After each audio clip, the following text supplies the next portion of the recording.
Hello, hello, hello, and welcome back to another episode of Two Angles on Angling. This is Jordan with my co-host. I'm trying, guys. What's up? So we're coming at you on Sunday around 4 o'clock, kind of the usual record time, but it is exponentially hotter today than it has been any of our other recordings thus far this year. So super bright skies, super warm, and it's pretty breezy, and it's still pretty damn warm out. So not a bad day. I did not get out on the water today. I did fish yesterday. That's the only day I have on the water, and then I had a bunch of hikes in this week, so I guess I'll rewind, start there, take you guys through that. And that's kind of it for me today. Don't have a whole lot to talk about, but earlier in the week, hiked Art Park a few times. Still the wild cherries there, which was awesome, and that was cool to see. I hiked there on the 4th. No bald eagles, but cool hike. Oh, dude. All right, here we go. I just remembered this. So I was walking back. I was on the lower trail, and I was walking back. And, obviously the egrets and the herons were flying and everything. So I heard this super weird noise. And then I look, and I saw this bird that I had definitely never seen before flying up. And, just as I was going to grab my phone to start recording the sound or whatever, it stopped and it flew down. So this is my best description of this bird, okay? Had to have been roughly the size of a goose, way thicker neck, shorter head. It had, this bright yellowish red beak, these big webbed feet, and mostly white up top, going down into kind of a brown, speckly, grayish blue base. To me, when I looked into it and everything, I don't have the two birds that I thought it was out in front of me. It's a huge bird, though. All that color on it. I have no idea. It was basically what I saw. It looked like it was some sort of duck. But of a farm duck or something that you would find I don't know. I'll have to show you after. But it flew up and then it flew up not that high, just as if it was taking off from its perch or whatever, and then and I tried. I couldn't get down to the bank perched either. Is weird. Yeah, if it was a duck, it would be. It would not be perched. Sure. Well, it wasn't on a branch that I could see. It was below me, of course. So I'm on the bank. It's down here. So it could have been I'm wading in the water. Sure, yeah, but it definitely came up from So, anyways, that was very interesting. You know what? So did it have a white head? Yeah. And did it have? It had a kind of a weird looking. Yeah, that was a black crown night heron, dude. I don't have my phone to even look it up. Yeah, but keep going. Okay. Anyways. So hopefully, so that was a super interesting experience. So then I keep walking, and I hadn't really recorded much up until that point. So I'm walking, and I stop in my tracks, and I hear this sound. That guy. No, it did not look like that. Really? Really. That's a cool ass looking bird, though. We have lots of them around here. Yeah, that's cool. I've seen those before, but no, not that. Interesting. No idea, dude. Yeah, I'll show you once I can find the ones on my phone. But anyways, so I heard this noise, and I stopped dead in my tracks, and I was like, all right, I'm going to try recording. Start recording. Bird goes quiet, of course. I stopped the recording. A few minutes later, the bird starts again. I try, and I couldn't get it. My best guess is that it was a bald eagle perched up in the cliffs or something, because it was that very, it was a sharp, almost whistle, but it was just a few, 4, 5, or 6, and then it went quiet for a bit, and then it did it again. So I'm not entirely sure. It was definitely something I haven't heard a lot of. It was an interesting one nonetheless. But a cackle or a... No, it was kind of almost like a whistle. I don't know how else to put it, kind of... if I have the recording, I'll play it for you too afterwards if it saves. But it didn't pick up on anything, which I thought was odd. But so from there, what else? Any other nature observations there? Not really, to be honest. Nothing crazy that I can think of besides that. Yeah, so, we're in the thick of it, man. Yeah, it's the hot season. Yeah, it's just time to kind of lay low, chill out. Honestly, a lot of the animals are at the moment. So Sunday, going into yesterday actually. So Saturday, my dad and I went and fished Canisius Lake. So we haven't fished a Finger Lake in a few years now. So Canisius, for whatever reason, is still one of our favorites because we either really do really well or it sucks. So yesterday was on the suck side of things. So got there. I have no intel. I haven't been there, like I said, in years. And I'm like, okay, well, I know docks, grass lines, and deep edges. Like, we'll figure something out. Wacky rig, chatterbait, drop shot. Something's got to happen. So we started fishing and very quickly found this annoying algae almost everywhere. Like, you could literally go up to the docks and see it. It looked like a green weed mat just laying there. And it was just like, anytime you even touched it, came back and you had like a bunch of hair on it, and I was like, all right, so if it does not get in the river, or it's even different than that. It was more like it wasn't as fuzzy as like the Grinch hair, but it was more like longer strands of like super slimy stuff. Yeah. So it's like, okay, well, if it does not get eaten on the initial fall, you're done. Like, you're not getting bit. There's no way. So I ran the chatterbait, and my dad was running the spinnerbait for a while, and we were just like, and we're like barely letting them sink, just trying to keep them super high in the water column. And we're like, all right, this is just not worth it. Like, nothing's coming back clean. Kept, bouncing around to our usual spots, just trying to put something together, because it's like, all right, well, you can't always work off of history. So I'm like, well, just because the spots did work doesn't mean that they will now. And then I'm looking at, what's going on in the moment now with the wind and this awful algae that's on the docks, and even a lot of the grass line, like even out to like until you got into like 15 plus foot, we were still picking that stuff up off of that grass. So it was a scorcher yesterday as well. So the spots that we tried sucked, and we're like, all right, let's go for a long run up the lake just to cool down and kind of see what's going on. So as we're going along, I look up and I'm like, oh, that's a big bird. And then I'm like, I'm going to start following that because it's going that way. So I start following and we get closer. Bald eagle. So got one in this week, which was awesome. And thankfully, Mr. Bald Eagle led us to our next fishing spot, because I just kept chasing him. And then I was like, all right, well, we're already up here. We may as well. We weren't going to fish this quite yet. We were going to save this for later, but may as well. So we were fishing along, and I was throwing a drop shot on the weed edges, and like I said, like that 15-foot zone, and caught the first fish of the day, largemouth, nothing to write home about. And I was like, okay, well, at least we're putting pieces of the puzzle together here. Something ate, and I wasn't sure if there was a tournament going on. There was a lot of other bass boats, but I wasn't sure if there was a tournament or just, a lot of guys out fishing. But regardless, the boat traffic was not too bad for it being, the day after the 4th and, a busy weekend like that. So we were, fishing along pretty easily, nothing getting in our way except for, just the algae at times, and also the lack of fish. So bounced to another spot that historically has been good. And I'm like, all right, these weed edges are definitely the game, because everything else is algified. So like, what else? There's no other option right now. I'm like, spinnerbait, not happening. Chatterbait, not happening. I'm like, it's hot as can be out. Do they even want to eat a moving bait? Probably not. Let's finesse. Like, you're gonna catch fish on finesse. So let's make it happen. So I was like, you know what? I'm gonna grab my jig out. Just something big profile, drop it down there, let it rest, and just see what happens. And very shortly after that, I caught the biggest of the day, like 3.5. And sadly, that was also the last fish of the day.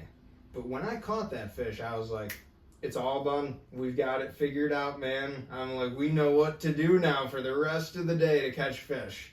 Wrong. We did not. So we bounced back and forth between that spot and the other spot, fished them both twice, not another bite, nothing. We messed around. My dad stayed pretty true to the drop shot almost the whole entire day, which I will give him that. And, we switched colors on that, nothing. I threw spinnerbait, chatterbait, messed around with colors a bit, nothing. So I'm not entirely sure, what all we could have done differently. Caught some fish, so that was cool. How deep was the deepest spot you fished? Well, so here, yeah, that is actually the one thing that I knew that we could have done different. So the deepest we got was the boat was in 25, which I even said to my dad as we were leaving. I was like, dude, like we You know how fish many 30 to fishing- 40 feet Yeah. all the time. Why did You we know how not? often you and I Yeah. I've like rarely fished that shallow. Yeah, So but you that's gotta the- think that yeah. lake is gotta be so much warmer. it's 77, dude. Yeah, Yeah. it's whatever, 10 plus degrees warmer. And I think they spawn there a little bit early. Like They I certainly do. would think they. I wouldn't even waste my time in shallow. I mean, I guess for largemouth, but like if I was hunting smallmouth, I'd get into like 35 to 45 feet And and that like was- grab the hell out of that and see Yeah. what's down there. And that was something I said to my dad as well, like halfway through the day. I'm like, do we just give up on this and just like go try and fish for smallmouth right now? Because I'm like, that is what we know how to do best. Like, so what you know.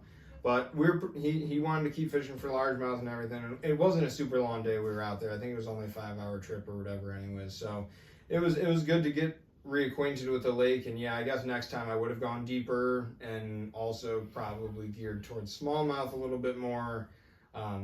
Or just I would have just stayed a lot more true to those deeper weed lines for like the rest of the day and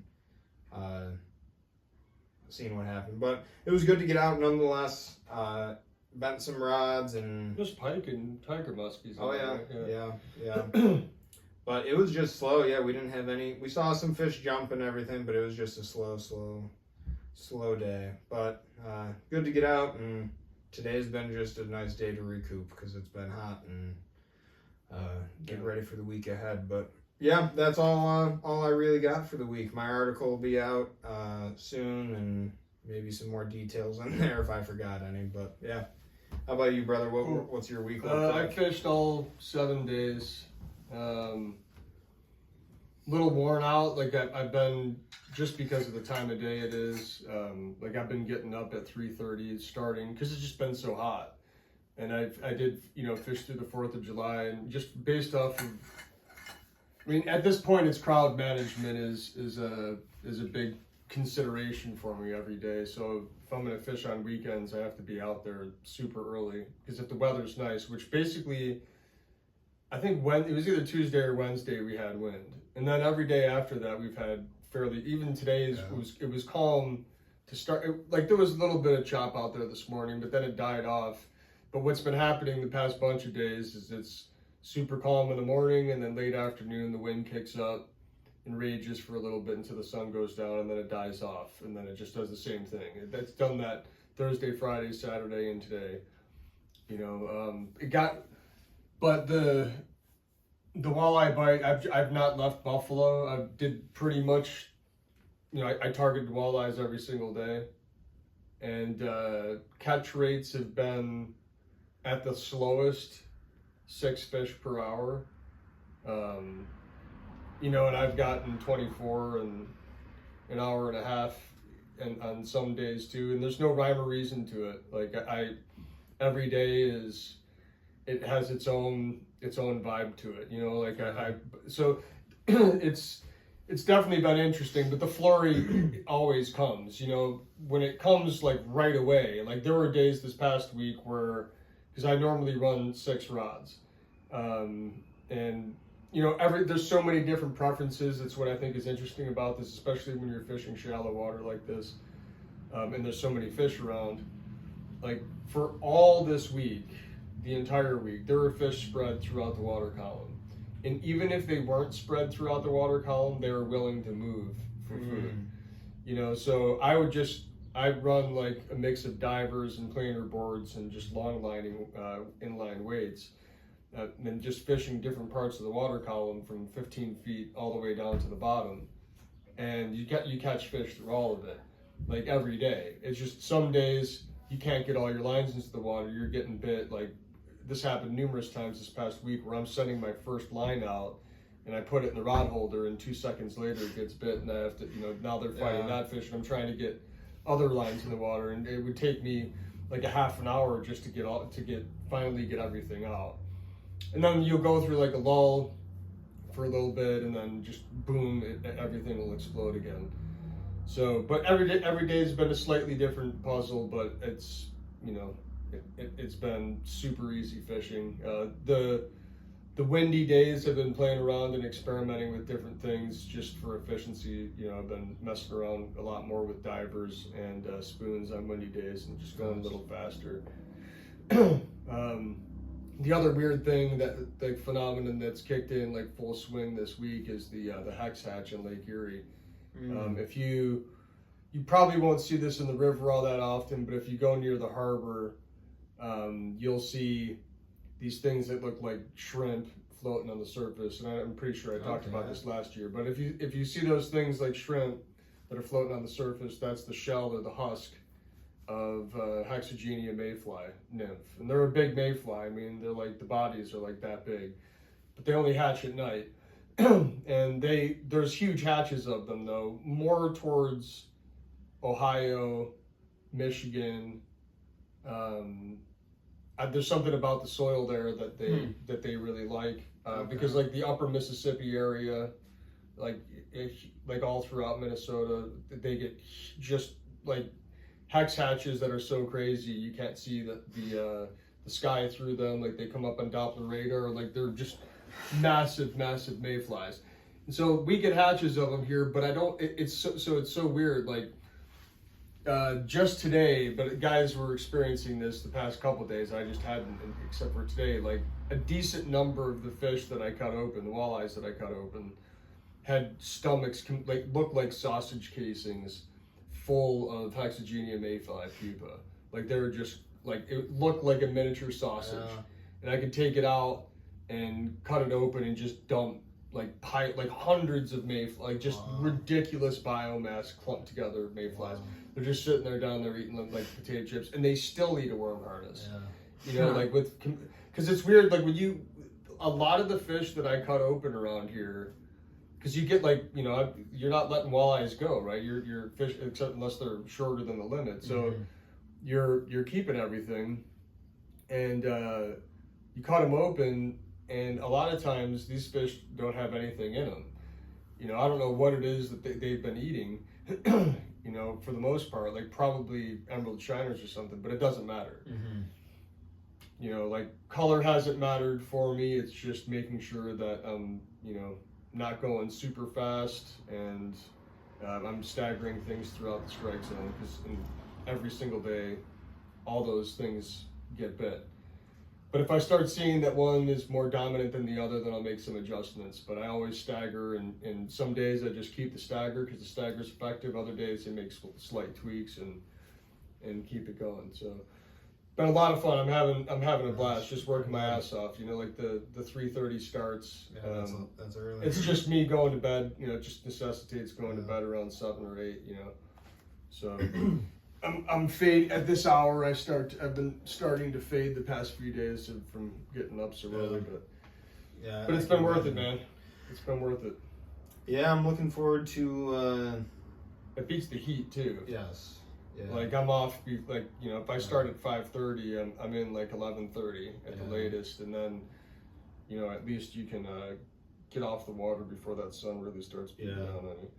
For sure. Yeah, I've been gearing up for the art show coming up at the last week of Canal Fest, so that's the 19th and 20th. JDO will have a booth there, as well as Matt Tolner Art, and we are right next to one another, so come check it out.